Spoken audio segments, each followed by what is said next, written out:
Robbing kim? Robbim Alloh. Dining qaysi? Dinim Islom. Payg'ambaring kim?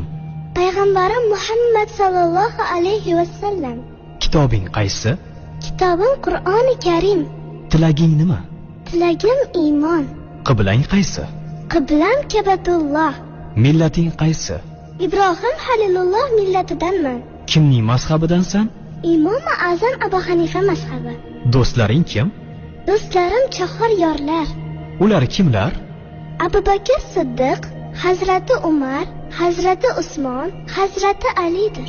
Qachondan beri musulmonsan? Al-Misoqdan beri. Al-Misoq nima? Alloh taolo ruhimizni yaratib, ulardan va'da olgan kun. E'tiqoding qaysi? Ahli sunna val jamoa e'tiqodi. Kimni yaxshi ko'rasan? Alloh taoloni. Undan keyinchi? Payg'ambarimiz Muhammad alayhissalomni. Undan keyinchi?